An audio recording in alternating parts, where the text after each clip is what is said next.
Olá, sejam bem-vindos a mais um episódio do podcast Vamos Falar de Compras. Hoje com um episódio estratégico, né, que a gente vai falar sobre a liderança no procurement. E para debater esse assunto comigo, eu convidei Alex Roldan, gerente executivo da Volkswagen. Alex, primeiro, muito obrigada por aceitar o convite. É muito bom te ter aqui. Quando a gente estava definindo os temas da NIMBY e pintou esse tema da liderança no procurement, foi a primeira pessoa que eu pensei. E antes da gente entrar no tema, me conta, acho que vale aqui contar um pouco da tua trajetória para todo mundo dar uma entendida. Sim, bom, primeiro, fico muito feliz com o convite, Carol. Assim, é um prazer estar aqui. E me sinto honrado de poder, de alguma forma, contribuir, também dividir um pouco de experiência, um pouco da história que a gente construiu, né? Então, falando um pouco da minha trajetória, bom, em primeiro lugar, sou aqui de São Paulo mesmo, sou pai da Maria hoje com 7 anos. Construí toda a minha carreira em montadora, então eu sou aquele típico... como eu vou dizer, um profissional do ABC, né? Então, meu pai tinha o sonho que eu estudasse no Senai, fiz ferramentaria, e aí na faculdade eu percebi que eu ia mais para humanas, aí fiz economia, então eu descobri nessa época que economias eram humanas, que eu não sabia também que economia era humanas, e aí quando eu entrei para a faculdade, aí que eu fui fazer estágio na Scania, que foi o meu primeiro trabalho em uma montadora. Antes disso eu tinha sido ferramenteiro em outras empresas, mas ali foi a mudança mesmo. E aí, por acaso, eu entrei em compras. Então, o meu começo em compras foi por acaso, porque... Todo mundo nessa época acaba caindo em compras, exatamente. Né? Eu acho que, se bem que a minha filha, ela fala que ela quer ser compradora quando ela crescer. Hoje tá chique, tá?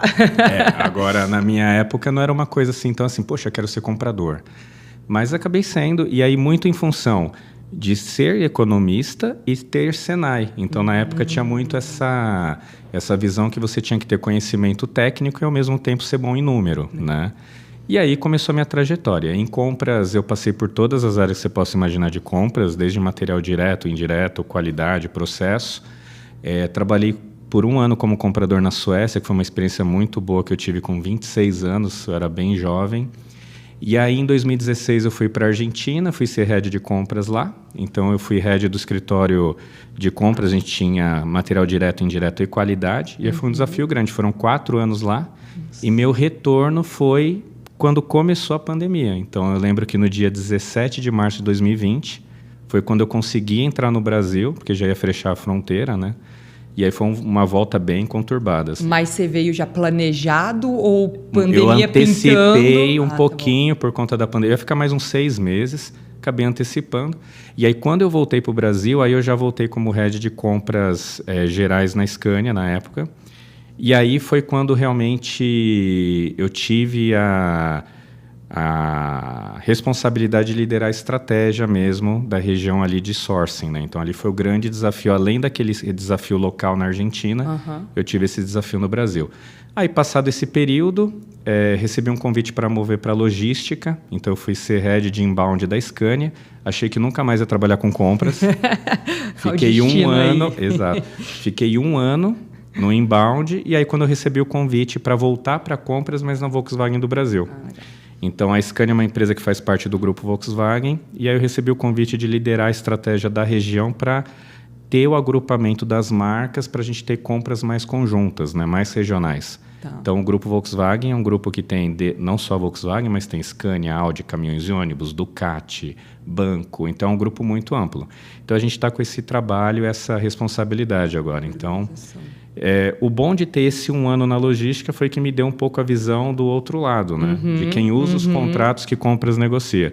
Então, essa volta para a Volkswagen já foi com uma mentalidade também um pouco diferente, já de quem vestiu o sapato ali, de quem usa os contratos, né? De um cliente. De um cliente. Mas agora eu resumi meus 23 anos aí de 15 mais. 15 mais. Alguém me ensinou essa tática que eu estou replicando aqui. Boa, vou adotar.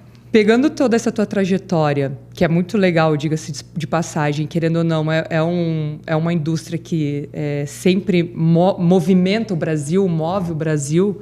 Eu lembro que desde sempre sempre foi um orgulho trabalhar nesse tipo de segmento, né?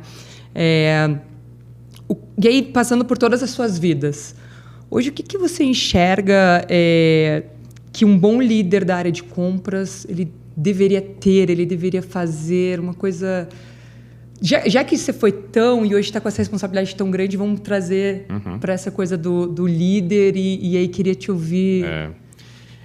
Assim, eu tento... Primeiro que eu tenho vários exemplos, né? Várias referências, então eu tive vários líderes que me inspiraram, que me ensinaram, e nenhum deles ou delas conversou comigo falando, Alex, você tem que ser assim. Então eu percebi que primeiro como você age, é a sua atitude que realmente inspira, é a sua atitude que ensina, é a sua atitude que guia as outras pessoas. Então, foi primeiro através do exemplo. Então, eu tento ser realmente walk the talk, como fala. Então, essa é a primeira lição que eu trouxe para mim. A segunda visão estratégica, sem dúvida, a gente sempre fala, todo líder tem que ter visão estratégica. Mas a gente tem que ter a visão estratégica para não ter aquele olhar por silos, de que eu sou compras, então eu tenho responsabilidade por compras, eu faço isso. É a visão estratégica de realmente como a área de compras ela influencia as demais e como que a gente pode fazer com que as demais áreas nos ajudem a chegar no resultado, né? Que aí é o resultado da empresa, Exato. Né? Você tem que estar olhando o negócio como um todo, né? Isso mesmo. E eu percebo muito que às vezes a gente tem um viés de comprar sempre a mesma coisa do mesmo jeito. E se a gente não está junto com as demais áreas, você não revisita o método, não revisita a especificação e você vai estar sempre com aquele resultado limitado, né? Então, é desmistificar mesmo que o resultado não vem da negociação, né? A negociação é a finalização. Mas como que a gente consegue investir mais tempo em como se especifica, como se compra?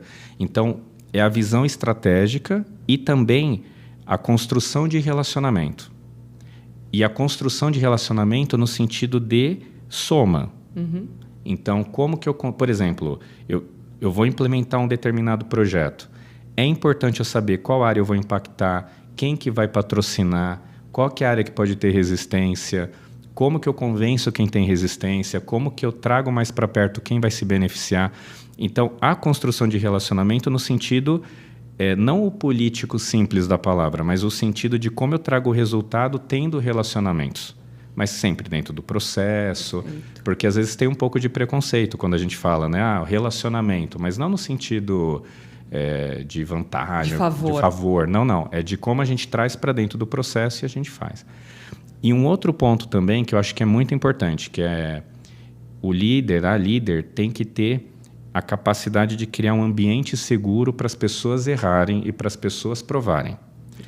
Então, como eu sou tolerante a erros, né? Claro, tem situações que não pode errar. Agora, como que eu crio microambientes ou um small lab que eu falo assim, aqui a gente pode provar um novo método. E você criar essa cultura que estimule isso, para que as pessoas não tenham medo de propor algo novo. E era muito também, eu cresci assim, acho que muitos já ouviram isso. Eu já tentei isso, nunca deu certo. Isso aqui esquece, aqui não funciona.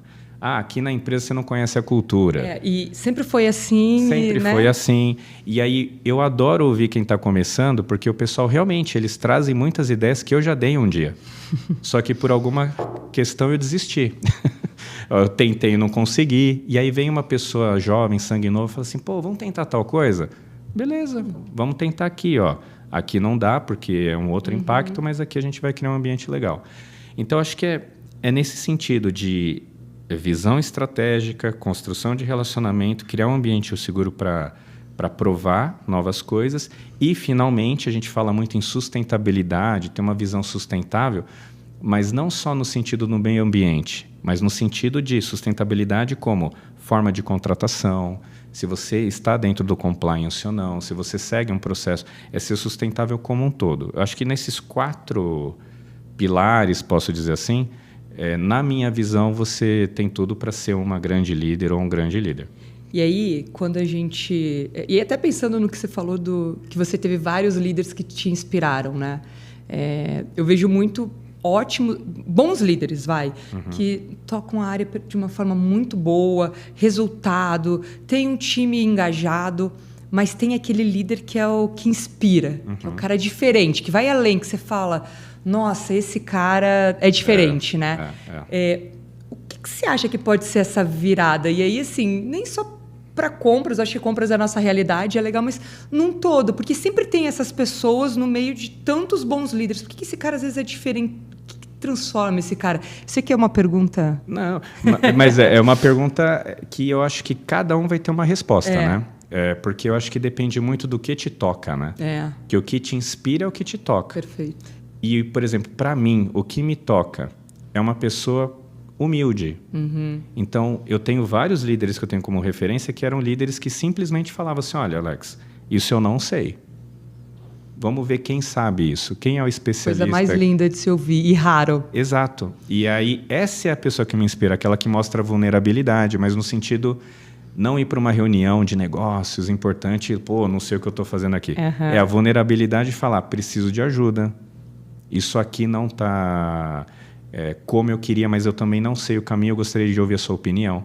Então, isso me inspira. Eu acho que se você tem a capacidade de dizer que algo você não sabe, é porque você tem muita segurança. Uma pessoa insegura não vai fazer isso. Agora, uma pessoa segura, com certeza ela vai falar, olha, não sei, mas eu quero saber a opinião do especialista ou da especialista. Então, isso é o que me toca, é o que me inspira. Você sabe que a pessoa que mais me marcou na carreira como gestão é exatamente isso, é a humildade. É a humildade de tudo, assim, até de sentar e falar, olha, tá errado, tá? Mas vamos aqui junto, deixa eu te mostrar e tal. E é uma pessoa que eu acabei até criando um relacionamento fora do trabalho, porque era um prazer estar com ela. Exato. Seja para falar de coisas difíceis, coisas duras, mas era sempre num tom sempre muito, muito amigável e muito de te trazer para perto, Exato. de te mostrar. Então faz muita diferença. Bom, eu vivi essa parte aí, inclusive com essa diretora que é Flávia Riami, num presencial. Né? Então, a gente vem de um aprendizado de gestão no corpo a corpo, no olho a olho ali. Sim. A gente está vivendo, pós-pandemia, a gente viveu um mundo muito no remoto. Hoje tem muitas empresas voltando para o presencial, mas o que a gente vê é um modelo híbrido. Né? Eu acho que o que vem fortalecendo muito essa questão do modelo híbrido, que cria uma dificuldade na gestão, que a gente sabe que é um pouco mais complicado. Como é que você vê isso? Eu vejo primeiro, como um desafio. Um grande desafio. É um desafio. Mas o fato de ver como um desafio é importante porque a gente respeita o desafio, né? Então eu falo, bom, se é um desafio, eu vou me preparar para isso. E ainda mais para mim, que eu sou de uma escola em que não faz muito tempo a gente falava, poxa, vamos fazer home office. O pessoal, não vamos discutir isso, é muito complexo. Isso está muito longe. Aí, de repente... Não faz parte da nossa cultura, da nossa cultura. E aí, infelizmente, a gente sabe como veio como uma avalanche, assim, por um motivo muito triste. Mas aí a gente pegou como uma oportunidade. Falou, bom, a gente tem que se adaptar. E aí, nessa questão do híbrido, hoje a gente está num modelo de 2 vezes presencial. Né? Então, mas a gente deixa o time bem à vontade. Então, se você quer ir, por exemplo, 3 vezes... Porque também tem o contrário, né? Às vezes a gente acha que todo mundo quer estar em home office. E, às vezes, a pessoa também não tem a estrutura necessária. Né? Então, tem esse viés, né, de, não, todos querem estar fora. Não, é o contrário também em alguns casos. Até um parênteses rápido, nesses dias de calor absurdo que tem feito, o escritório está lotado, o escritório da NIMBY está lotado todos os dias. Exato, tem que, querendo ou não, tem a questão do ar-condicionado, que é um conforto e tudo mais. Né? Então, tem esse... Então, a gente... Estou trazendo isso porque uma característica importante é flexibilidade e também a empatia no sentido de entender as individualidades. Né? Então, você tem que, às vezes, se adaptar a uma situação em que a pessoa tem um compromisso, às vezes um compromisso com o filho, com a filha, uma questão de saúde. E aí você vai criando mecanismos para você ir flexibilizando. Acho que esse é o primeiro ponto. O segundo é a comunicação, mas a comunicação criando uma cultura organizacional. Então, não é só você fazer uma ligação no Teams e bater um papo. Mas é como que você, a cada contato, você abre a sua câmera, você tem o fundo de tela que vai, de alguma forma, trazer a imagem da empresa, a imagem do departamento. É como você enquadra até mesmo a sua imagem na câmera. Sim. A pior coisa que tem, às vezes, você está conversando com uma pessoa por Teams e a pessoa está com a câmera aqui. Né? Ou aqui. Aí ela está fazendo alguma coisa aqui e você... E olhando, e você não está... Assim, a pessoa que está do outro lado, ela interpreta que você não... E você está prestando atenção, que você está no segundo monitor. Eu tomo cuidado com esses detalhes, assim, de como eu me enquadro. a questão do fundo. Uma coisa que deu super resultado no nosso time, a gente tem vários fundos de tela que o time foi criando para criar a nossa identidade. De alguma forma, a gente se sentir parte daquilo. Um outro ponto também no híbrido é a liderança gostar de tecnologia. Porque se você não gosta de tecnologia, você já vai começar vídeo chateado ou já não configurou. Você já vai criar um estresse ali. Então, você gostar de tecnologia. E, por último, como você usa a tecnologia a seu favor para você criar formas de interação com o time, né? Então, você tem vários softwares, não vou ficar listando agora, mas assim, que você consegue fazer brainstorming, team building, mas você tem que gostar disso. A gente na NIMB, quando começou tudo isso, a gente teve que colocar como obrigatório abrir câmera. Porque era instinto das pessoas entrarem e não abrir câmera. E aí, depois de muito tempo, o que ainda pega é a pessoa esquecer de tirar do mudo, né? E aí, às vezes, está lá falando horas e horas. Então, você vê como essas coisas... Mas a gente teve que colocar uma regra. Entrou em reunião, tem que ligar a câmera. Seja interna ou seja com cliente. Então, com o cliente ligava, mas interna não. Eu falei, cara, é quase uma falta de respeito, né? Com o outro que está ali. E aí, indo nessa linha, e é um desafio que hoje na NIMB a gente também está no modelo híbrido. O time de negócios vai de 2 a 3 vezes na semana, é flexível também. O time de desenvolvimento, não. Eles acabam ficando mais. E aí, um dos grandes desafios que a gente tem para 25 é isso, é engajar o time. É não perder a cultura, na verdade. Porque... Hoje eu vejo que, e aí não só na NIMB, mas em vários lugares, que o time é engajado. Às vezes não tem rotatividade alta, mas você vê a cultura da empresa em si se perdendo, né? Então, uma das coisas que a gente vem buscando muito é formas de fazer isso. Então, faz um evento presencial de vez em quando, né? Faz online, dosando, mas você tem que tentar trazer isso. Isso que a gente está vivendo, né, desde a pandemia. Então, assim, muita casca já se criou, você já aprendeu o que funciona e o que não funciona. Uma pessoa que está chegando agora, um novo líder, acabou de ser promovido, pegou um time híbrido ou global, porque também não está todo mundo junto. O que você daria como dica, como conselho para essa pessoa? Porque aí tem o desafio de conquistar o próprio time também, né? Exato, o conselho que eu sempre dou é você encontrar as pessoas, mas encontrar todas as pessoas. Então, é você assumindo o time, você ter o one-on-one com o seu time. Então, você sentar com as lideranças, com os compradores, se apresentar, conhecer, fazer os acordos operacionais, dizer como você trabalha, o que você gosta, o que você não gosta, ouvir da outra pessoa o que ela gosta, o que ela não gosta. É ter esse contato.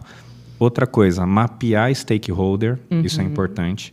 Então, quais são as áreas de interface, com quem você vai se relacionar no dia a dia. Vai lá, se apresenta, diz o seu objetivo, o que você espera daquela... Seja transparente, converse. Eu acho que é muito ruim quando você assume uma área, seja como nova liderança ou uma liderança chegando, quando você é um mistério, entendeu? Pelo menos, eu acho que é muito importante você colocar na mesa qual é a missão que você tem. Claro, algumas são confidenciais, outras não, mas em linhas gerais poxa, estamos aqui para quê? Poxa, a gente vai ter que ter uma redução de custo esse ano. Dá o contexto correto. Exato. Né? Porque às vezes você não pode dividir todas as informações, mas o contexto você tem que dar, né? E tem que conversar, tem que dar a cara. E ali, quando você fala até no contexto híbrido, uma sugestão que a gente dá para as pessoas, mas a gente não obriga, demanda, mas a gente sugere. Chegando, vá o máximo que você possa na empresa. Porque naqueles primeiros meses é quando você vai ser conhecido, é quando você vai conhecer as pessoas, é quando você vai entender a cultura, vai entender o ambiente e aos poucos você vai flexibilizando. Sempre que a empresa e a pessoa possa. Porque eu também entendo que tem muitas empresas que não tem como receber todo mundo. Ou é uma empresa já totalmente virtual, por exemplo, do ponto de vista físico. Mas se você tem a possibilidade de ter a pessoa mais vezes, pelo menos no comecinho, e você como líder estar mais, pelo menos no começo, você é mais visto, você conhece mais as pessoas e no final, nós seres humanos somos seres de relacionamento. No final é isso. Então a gente precisa estar em grupo, a gente precisa estar inserido naquele contexto. Então, eu pelo menos quando eu cheguei no meu trabalho atual, que completei 1 ano agora de Volkswagen, eu rodei todas as plantas. Eu fui para Taubaté, São Carlos, Vinhedo, Curitiba, vou agora para Argentina. Mas assim, além de virtual, fui pessoalmente. E é incrível. Você fica, acho que muitas pessoas têm essa experiência. Você fica às vezes 6 meses conversando com uma pessoa. Quando você toma o primeiro café com ela ali, no presencial, parece que muda tudo, né? Uhum. A primeira vez que eu fui para a Alemanha, tinha nomes que eu falava assim, pô, já ouvi falar. Agora a gente se fala, zero barreira. Isso. Então, facilita muito o pós, muito. Né? Eu acho que esse buscar o contato é fundamental. A gente tenta fazer isso, mas a gente tem gente em Porto Alegre, na Bahia, enfim. Claro. E o nosso escritório é São Paulo. Hoje, se a gente quisesse voltar com todo mundo no presencial, não teria nem capacidade, não tem nem escritório. Mas a gente tenta muito fazer algo presencial, onde a gente consiga contemplar o máximo de pessoas. E a gente faz eventos na NIMB que começam 4h. E aí para de trabalhar e vai se relacionar. Porque o objetivo do dia de hoje é para isso. Se for para você ficar aqui trabalhando, cara, você trabalha de casa muito bem. Eu confio em você, né? Então, a gente tem tentado fazer algumas ações para também não ser tão depois do horário, que todo mundo tem seus compromissos e tal. Tem funcionado.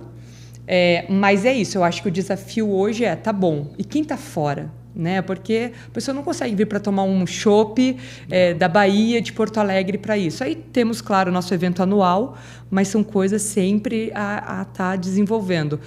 Como líder, eu acho que o one-on-one é necessário. Quem não faz, por favor, comecem a fazer, porque assim, muda todo o teu lidar com o time.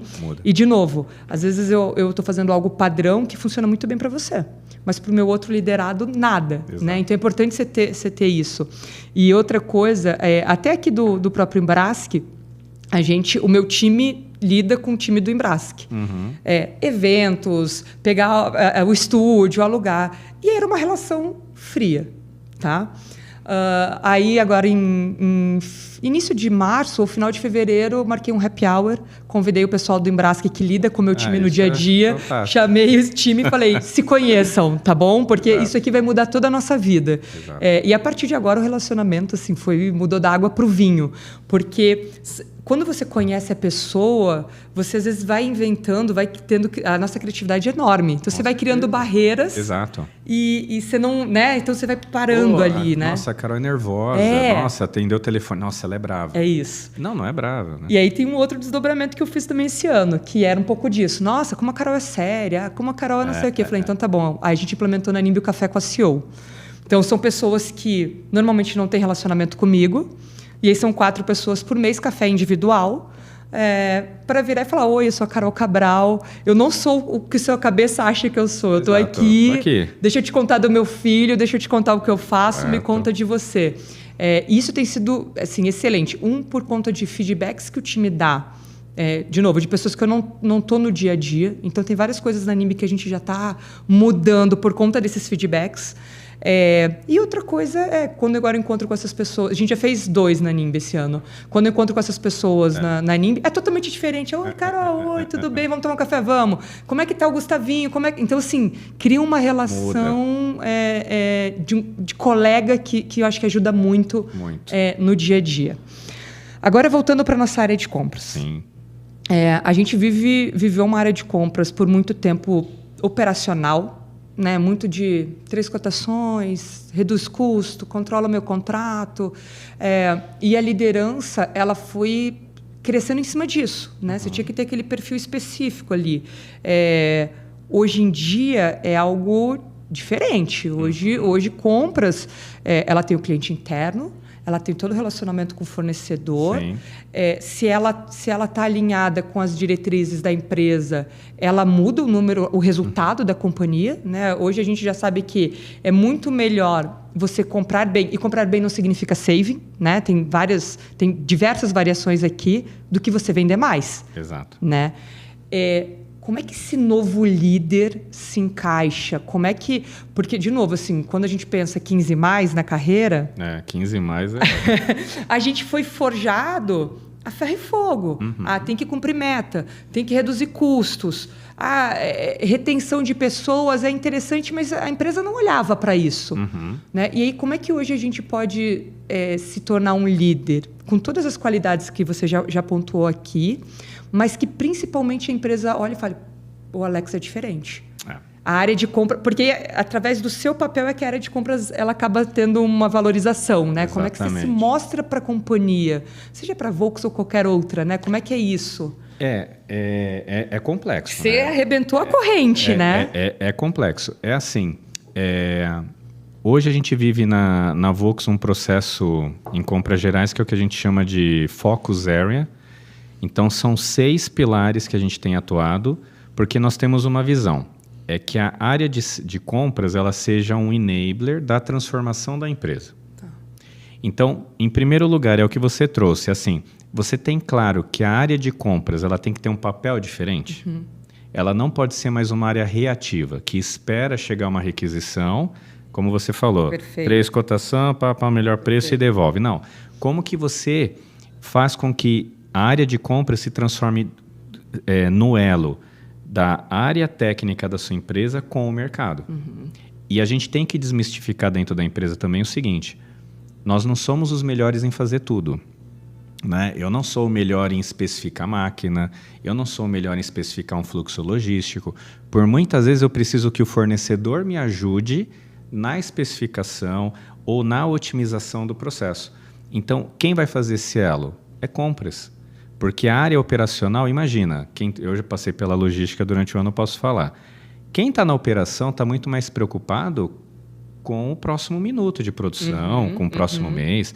É difícil a área operacional parar e falar, poxa, deixa eu já pensar na especificação do que eu compro, porque o ano que vem compras vai para o mercado. Não, compras é que tem que fazer esse papel. Escuta, nós vamos para o mercado. E aí, essa especificação, vamos fazer um workshop, vamos chamar fornecedores novos. Então, o líder, a líder de compras, ela tem que ter uma visão que a área de compras é o elo da empresa com o mercado. E o mercado muda todo dia. Todo dia. Então, você tem que ter uma capacidade de... Aí volta ao relacionamento. É difícil você se informar de tudo a todo momento. Mas, por exemplo, semana passada eu estive num evento aqui em São Paulo falando de AI. No café me falaram que tem uma solução surgindo aí. Aí eu falo, pô, tá aí. Eu não estava... pesquisando nada, mas alguém fala, tá acontecendo tal coisa. Fala, opa, aí tem um insight, deixa eu falar com o time aqui e ver se a gente não tem que fazer algo a respeito. Então, você estar aberto e assim, não tem jeito. A área de compras, ela sempre vai ter a responsabilidade de garantir que o preço é o correto, um compliance muito forte, uma auditoria muito forte. Então, isso é inerente a compras. Só que a gente não pode ser só isso. A gente tem que ir além. E mais do que isso, Carol, como que a área de compras passa a ser uma área relevante, mas não uma área necessária. Eu acho que esse é o ponto. A gente está indo do necessário para o relevante. Porque é ruim você ser necessário, né? Porque às vezes você fala, poxa, tem que falar com compras. Lá vai a burocracia de compras agora. Atrasou tudo. E a gente tem que ir para um ponto que estou com esse problema, deixa eu falar com compras. E compras vai me trazer uma solução. Então, esse é o caminho. E aí, só voltando no Focus Area, que eu acabei detalhando um pouco mais, é assim, nos pilares são pessoas, custo, eficiência, stakeholder, sustentabilidade, inovação e processo. Então, aí você pode falar, pô, mas é tudo isso? É tudo isso. Então, eu tenho que inovar, mas eu tenho que ter um processo que sustente. Eu tenho que ter custo e eficiência, mas ele tem que ser sustentável porque eu tenho pessoas que trazem esse resultado. Eu tenho que inovar todo dia, eu tenho que ter sustentabilidade porque, imagina, a empresa tem vários valores e aí eu contrato aleatoriamente empresas que não compartilham do mesmo valor que eu. Então, a gente tem que olhar para esse... Onde hoje a gente, inclusive, tem a corresponsabilidade. A corresponsabilidade. Então, é muito amplo. Então... É muito isso, assim. E o que me encanta na área de compras, eu fico feliz de ter voltado, que é uma área que todo dia você aprende. Você pode falar, pô, negociar é igual? Não. Se eu negocio uma construção, é diferente de uma máquina, é diferente de marketing, é diferente de um evento. Então, todo dia você está aprendendo. Então, é isso que me encanta, né? E o líder, a líder que de compras, pensando no futuro, é assim, não controle, mas desenvolva as pessoas. Então, o controle, às vezes a gente tem aquela mentalidade da compradora, do comprador, né? Do tipo, tudo planilhado. Aquele cacuete. Né? Aquela coisa certinha e tal. Eu sou muito assim. Só que eu tive que aprender com o tempo que controlar excessivamente tirava o meu tempo, sugava toda a minha energia e eu deixava de desenvolver as pessoas que estavam ao meu redor. Então, ali o segredo você estar cercado dessas pessoas e o controle vinha através de um control tower. Entendeu? A gente até implementou recentemente e isso muda a vida, porque se você tem gestão visual, ali está tudo verdinho, fantástico, vou aqui focar outra coisa. Tem um vermelhinho, deixa eu olhar só aquilo Carol, ali. você precisa de ajuda? Eu atuo e saio. Então... E tem que ser assim, porque você como compra, se você começa como líder a entrar muito nos temas e ter esse controle excessivo, esquece, E ainda mais no nosso caso, hoje nós somos em pouco mais de 13 mil funcionários a empresa, 6 plantas. Se for entrar em tudo, 5 plantas, se for entrar em tudo, esquece. Não, você não faz isso. Então você tem que estar cercado de pessoas. E aí pensando, né, essas pessoas hoje, a gente falou que lá no início a gente caía na área de compras. Né? Não tínhamos uma carreira, né? Exato. Hoje em dia tem cursos, tem MBA, tem o próprio Embrasca aqui que ajuda muito. Então, você já vê pessoas no início de carreira querendo se tornar um profissional de compras. Isso. Coisa que lá atrás não acontecia. Eu, por exemplo, comecei como administradora, fui para o comercial, fui até encontrar compras e aí me identifiquei, mas não foi algo escolhido, foi a vida me levando. Isso. Hoje você já vê que tem escolhas. E aí, de novo, a gente vem de uma área que tem um cacuete operacional muito forte. Né? Estamos passando por uma revolução absurda. Só se fala de IA, só se vive IA para tudo, na vida pessoal, no profissional, mas não necessariamente as pessoas sabem o que significa e como utilizar. Eu acho que hoje ele está muito acessível, mas ainda você vê que as pessoas têm dificuldade de entendimento. Sim. E é normal. Eu acho que é uma revolução muito grande. Muito além do que talvez a gente imaginasse que pudesse acontecer num curto espaço de tempo. Como é que você consegue manter um time focado, motivado, porque o operacional continua existindo, então ele também tem que ter essa capacidade de continuar aqui executando, mas, ao mesmo tempo, ter um perfil inovador de... Poxa, como é que eu posso usar uma IA aqui? Ou está aberto para ouvir parceiros, fornecedores? Eu, quando compras, as maiores revoluções que eu participei foi proposta por fornecedor. Não foi a própria área que teve uma... Porque a gente está ali, né? Todo mundo correndo. O fornecedor vinha e fala, cara, não, aqui a gente vai fazer assim. Você fala, nossa, mudou tudo. Então, como é que você ter esse equilíbrio, sabe, Alex? Que a gente não está lá em 2070... A gente ainda tem muito operacional no nosso dia a dia e faz parte. Mas a gente tem aqui uma vida pessoal baseada em celular, computador, tudo automatizado, chat GPT ali para todo mundo. Como é que eu consigo não perder isso e trazer que as pessoas consigam ter esse equilíbrio e cada vez mais inovar, né? Porque... E aí, na área de compras, tem uma coisa que... Em outras áreas também, mas eu vejo isso muito forte na área de compras. Tem a pessoa de 20 anos e tem a pessoa de 50 anos. Né? Esse de 20 possivelmente não quer o operacional, porque ele já nasceu numa outra geração. O 30 a mais tem uma dificuldade de largar o operacional, porque quando você aprende a lidar com aquilo, é uma delícia. Às vezes eu pego uma planilha e vou me falar, ai, que saudade, que coisa boa. Ali, né? E como é que você consegue, né? Como é que você faz isso? Hoje eu vim com perguntas boas para você. Não, tá ótimo. Mas assim, a questão, Carol, é o propósito. Acho que em tudo na liderança é propósito. Vamos pensar, né? A gente tem essas condições, né? Pessoas que têm muito mais intimidade com tecnologias que têm menos intimidade. Quando a pessoa vê o benefício, aí você tem um engajamento, que ela fala, caramba, olha como é muito mais simples fazer isso. E mais do que isso, que é o que eu falo muito para o nosso time. Por que a gente precisa inovar?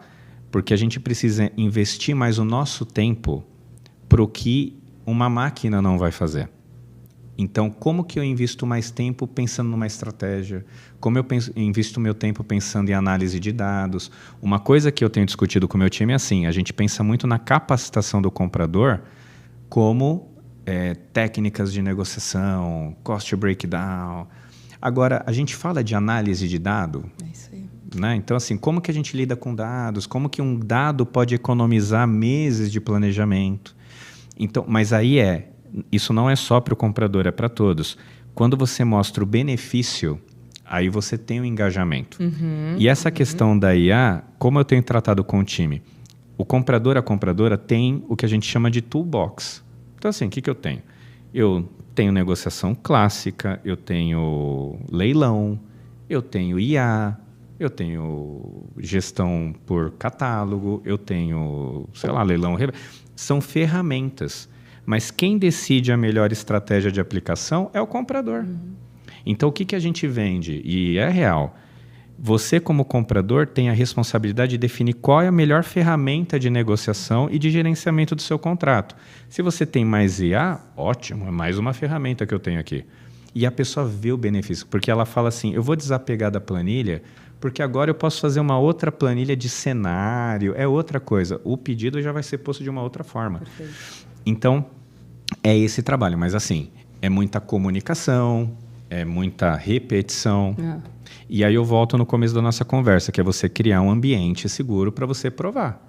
Porque na primeira proposta de inovação, você já, não é isso, ou não, está errado, ou não quer, aí acabou, você fechou a porta e esquece. E tem a questão que, aí quando a gente fala de IA, onde, não vou mais ter emprego, a IA vai executar por mim, né? E aí você trouxe um exemplo que eu achei maravilhoso, que é, bom, a IA é uma das ferramentas. Você tem tantas outras ferramentas. Ela não vai tomar o seu lugar. Não. Você vai aprender a trabalhar com ela, a executar da melhor forma, né? E aí eu acho que o nosso desafio é aprender a lidar com essas tecnologias. Porque senão alguém vai vir aqui e vai sentar que lida melhor do que eu, sabe melhor do que eu. Mas é uma evolução. Tem uma pessoa que, uma vez, numa conversa, comentou comigo e falou, cara, a parte técnica, se a pessoa ela tem boa vontade, a parte técnica, ela vai aprendendo na vida. Sem dúvida. Meio que a empresa vai te levando a aprender, né?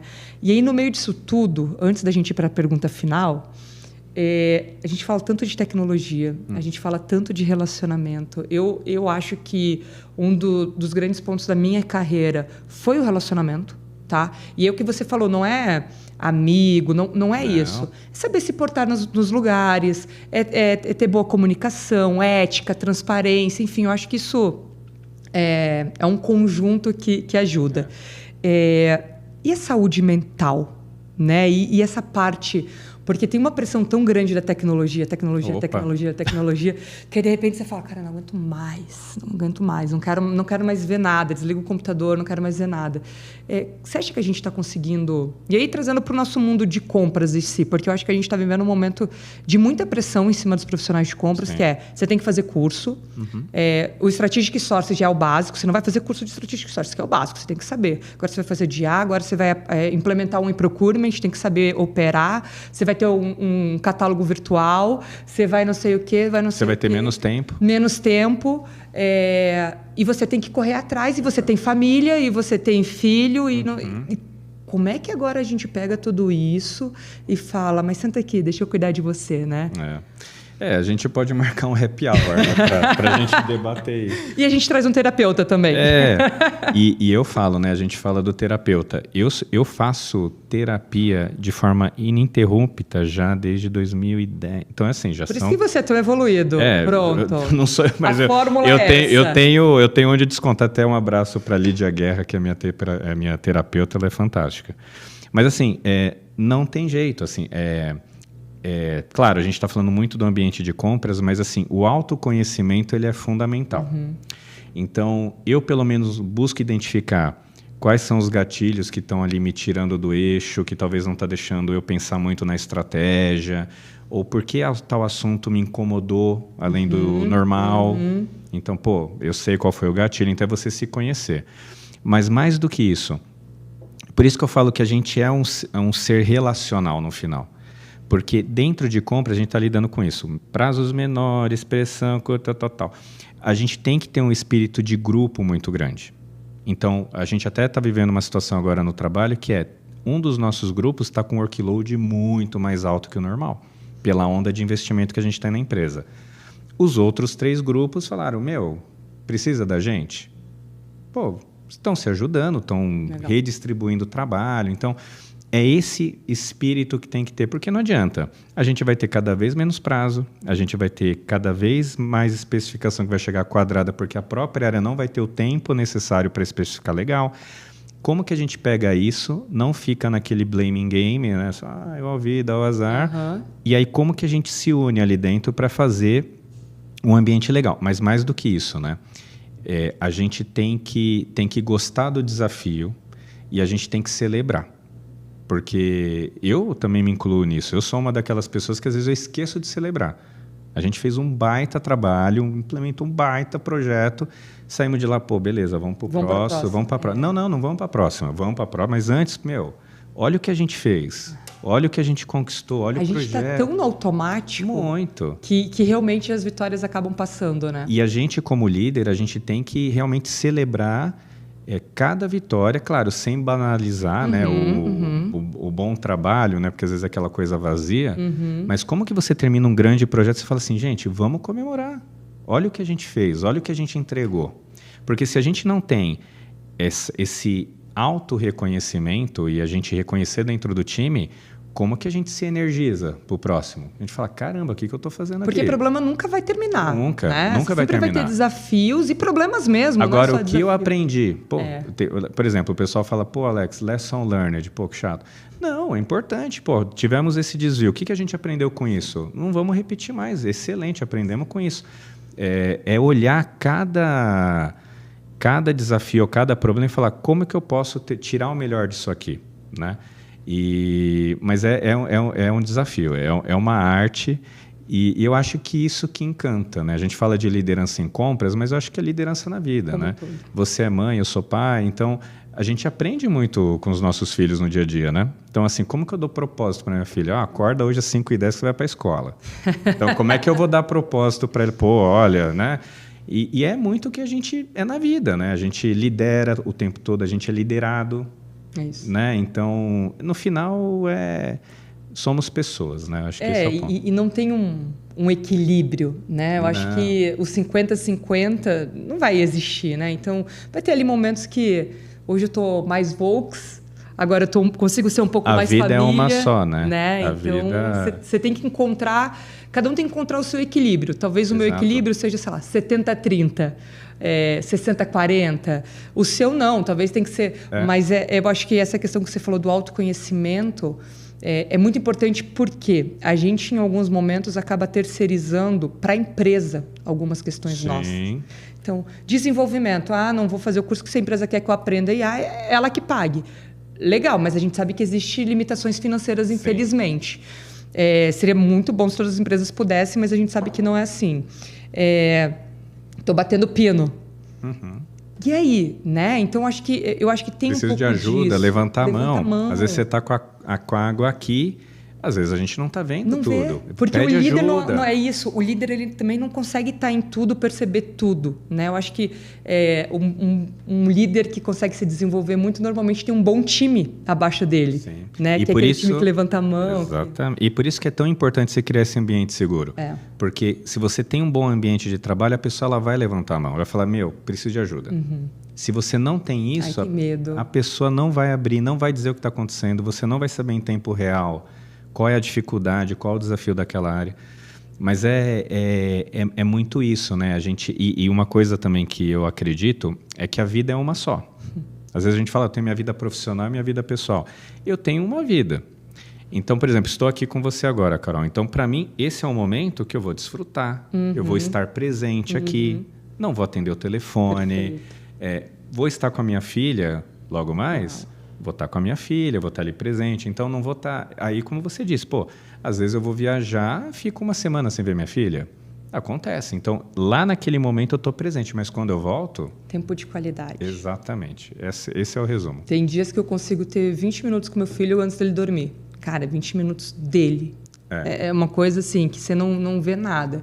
E que eu espero que esteja... que funcione.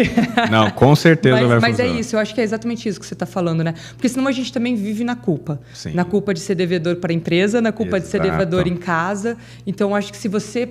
Talvez com o menor tempo que você tenha para algumas coisas, mas se você está ali de verdade... estar presente. Ouvindo, vivendo e não no automático, acho que muda tudo. Bom... Para fechar, uma grande lição de liderança na sua carreira 15+. Se tem algo que, assim, vivi isso com um gestor assim, ou seu mesmo, tem alguma coisa que você fale, isso que me marcou e eu vou levar para sempre? É uma situação que me marcou e foi um aprendizado grande. Eu trago isso para mim e eu penso sempre nisso. Teve uma situação de crise, mas assim, uma crise brava, assim, problemão. Envolveu o CEO, foi bem, bem grande o problema. E aí estava todo o time trabalhando, final de semana e tal. Na segunda-feira juntou todo o time para reportar o que aconteceu no final de semana.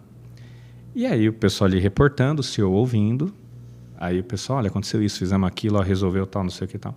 Terminou a reunião, o pessoal falou assim, poxa, a gente queria aproveitar e te agradecer pelo apoio que você deu para a gente durante esse processo e tal, porque foi muito grave o que aconteceu.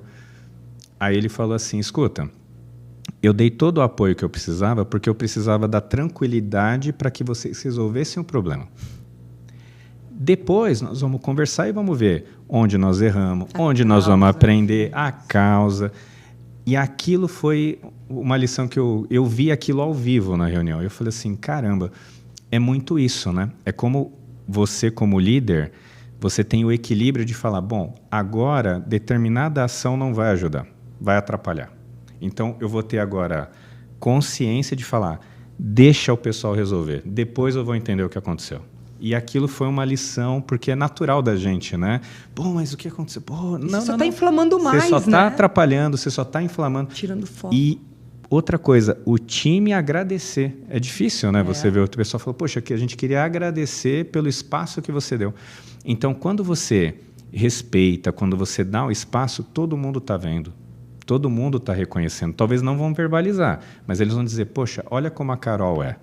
Carol deixa a gente trabalhar, dá a ferramenta e o pessoal, não adianta, o pessoal trabalha pela empresa, mas trabalha pelas pessoas.